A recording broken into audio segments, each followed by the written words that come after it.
UPSC prelims 2026 paper देकर निकले तो कैसा लगा? इजी या फिर उम्मीद से कहीं ज्यादा टफ?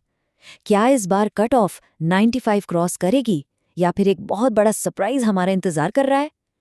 आज के इस एक्सप्लेनर में हम जीएस पेपर 1 का एकदम डिटेल्ड सब्जेक्ट वाइज ब्रेकडाउन करेंगे और हाँ, एक फ्री और डिटेल पीडीएफ भी आपके लिए आगे शेयर किया जाएगा। मैं जानता हूं इस वक्त सबसे बड़ा सवाल जो हर कैंडिडेट के दिमाग में चल रहा है वो यही है कि कट ऑफ कहां तक जाएगी और एग्जाम की डिफिकल्टी लेवल को कैसे जज किया जाए। एग्जाम हॉल से बाहर आते ही एक अजीब सी एंग्जाइटी होती है ना। सब यही सोच रहे हैं कि इस बार यूपीएससी का हिडन ट्रेंड आखिर था क्या। ओके, तो चलिए फटाफट देखते हैं हम क्या क्या कवर करने वाले हैं। हम समझेंगे कि पेपर आसान था या मुश्किल, रोट लर्निंग यानी रटने की आदत अब क्यों नहीं चलेगी, हिस्ट्री और कल्चर का ब्रेकडाउन देखेंगे, पॉलिटी और गवर्नेंस के नए ट्रेंड समझेंगे, ज्योग्राफी और एनवायरनमेंट का ओवरलैप और आखिर में मेरा फाइनल वर्डिक्ट और आपका फ्री पीडीएफ। तो चलिए शुरू करते हैं हमारे पहले सबसे बड़े पॉइंट से। प्रीलिम्स 2026 आखिर इजी था या टफ? देखिए, अगर कोई सिर्फ ट्रेडिशनल कोचिंग हैंडआउट्स और इंटरनेट से डाउनलोड किए गए रैंडम पीडीएफ्स पर डिपेंड था तो सच में ये पेपर उसके लिए काफ़ी मुश्किल रहा होगा। Literally it was tough. लेकिन दूसरी तरफ जिन्होंने पीवाईक्यूज यानी प्रीवियस ईयर क्वेश्चंस को डीपली एनालाइज किया था और अपने बेसिक कॉन्सेप्ट्स एकदम क्लियर रखे थे, उन्हें ये पैटर्न काफ़ी हद तक फेमिलियर और मैनेजेबल लगा होगा। अब आते हैं एक और बहुत इंपॉर्टेंट पॉइंट पर, the death of rote learning, यानी रटने का दौर अब ऑफिशियली खत्म हो चुका है। यूपीएससी का एग्जाम पूरी तरह से बदल चुका है। वो अब आइसोलेटेड फैक्ट्स बिल्कुल नहीं, बल्कि आपकी एनालिटिकल थिंकिंग चेक कर रहे हैं। इस बार कंसेप्चुअल क्लैरिटी को अग्रेसिवली टेस्ट किया गया। अगर आपको स्टेटमेंट एलिमिनेशन को स्टैटिक सब्जेक्ट्स के साथ इतनी डीपली इंटीग्रेट किया गया था कि बिना समझे आंसर निकालना ऑलमोस्ट इम्पॉसिबल था। आगे बढ़ते हैं हिस्ट्री और कल्चर के ब्रेकडाउन की तरफ। यहाँ पर एंशिएंट हिस्ट्री और कल्चर का वेटेज साफ तौर पर बढ़ा हुआ दिखा। सवाल सिर्फ फैक्चुअल नहीं थे, बल्कि हाईली एनालिटिकल भी थे। डायरेक्ट डेट्स याद रखने से अब काम नहीं चलने वाला। ये पूरा गेम एलिमिनेशन टैक्टिक्स और डीपर अंडरस्टैंडिंग पर टिका था। इस पॉइंट को ठीक से समझने के लिए एक सवाल पर ध्यान देते हैं। ये क्वेश्चन अर्ली बुद्धिस्ट आइकोनोग्राफी और एम्प्टी सीट के सिंबल से जुड़ा हुआ है। इससे एकदम क्लियर हो जाता है कि यूपीएससी आपसे एग्जैक्ट डेट्स नहीं, बल्कि आपकी कंसेप्चुअल विजुअल कल्चर की अंडरस्टैंडिंग टेस्ट कर रहा है। अगर हम इसके टेंटेटिव आंसर को ब्रेक डाउन करें तो ऑप्शन डी बिल्कुल सही बैठता है। क्यों?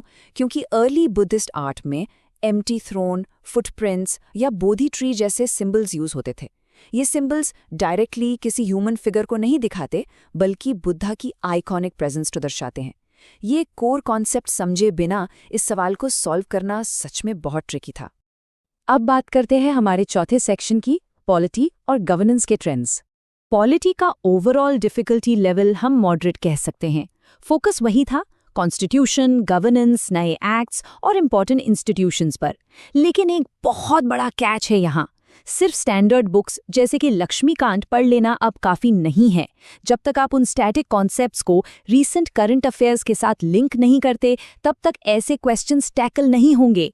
एकदम परफेक्ट एग्जाम्पल देखते हैं क्वेश्चन नंबर 76।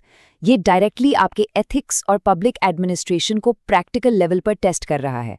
एक बहुत ही इंटरेस्टिंग और रियल वर्ल्ड सिचुएशन दी गई है, जहां एक ऑफिसर वैक्सीन डिस्ट्रीब्यूशन में हुए कॉम्प्रोमाइज को रिपोर्ट करता है, वो भी तब जब उस पर इमेंस प्रेशर था। ऐसे हेवी प्रेशर वाली सिचुएशन में उस ऑफिसर ने जो सबसे स्ट्रॉन्ग प्रिंसिपल दिखाया वो है ऑप्शन सी, यानी अकाउंटेबिलिटी या जवाबदेही। इसका सीधा सा मतलब यही है कि पब्लिक इंटरेस्ट और प्रॉपर रिपोर्टिंग को किसी भी प्राइवेट या सेल्फिश इंटरेस्ट से हमेशा ऊपर रखा जाए। चलिए अब आते हैं ज्योग्राफी और एनवायरनमेंट के ओवरलैप पर। ज्योग्राफी सेक्शन में इस बार साफ पता चल रहा था कि कॉन्सेप्ट्स को एक दूसरे के ऊपर लेयर करने की डिमांड थी।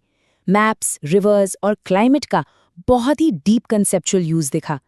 जियोमॉर्फोलॉजी पर काफी हेवी फोकस था और सबसे बड़ी बात, स्टैटिक ज्योग्राफी और एनवायरनमेंट के बीच एक बहुत ही क्लियर ओवरलैप नजर आया। इस ओवरलैप को प्रैक्टिकल तरीके से समझने के लिए क्वेश्चन नंबर 35 देखिए।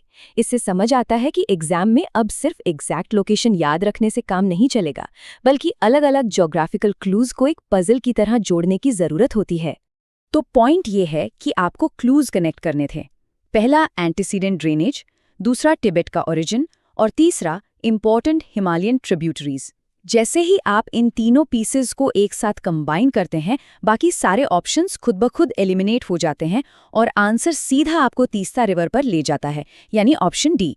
सच कहूं तो बिल्कुल यही एनालिटिकल अप्रोच आपको अपने मेंस एग्जाम के लिए भी डेवलप करनी होगी। ऑलराइट, अब हम आते हैं इस एक्सप्लेनर के आखिरी हिस्से पर, फाइनल वर्डिक्ट और आपका फ्री पीडीएफ। एक छोटी सी पर बहुत ही ज़रूरी बात हमेशा ध्यान में रखिएगा। ये एनालिसिस और हमारा पीडीएफ आपको बहुत डीप क्लैरिटी ज़रूर देंगे, लेकिन जब तक ऑफिशियल यूपीएससी आंसर की नहीं आ जाती, तब तक ये एक टेंटेटिव डॉक्यूमेंट ही है। इसे अपने सेल्फ असेसमेंट, रिविजन और दोस्तों के साथ डिस्कशन के एक टूल की तरह यूज़ कीजिएगा। रैप अप करने से पहले एक बड़ा सवाल जहां मैं आपको छोड़कर जाना चाहती हूं। इस साल के पेपर ने एक बात तो तय कर दी है कि यूपीएससी एग्जाम का नेचर पूरी तरह से इवॉल्व हो चुका है।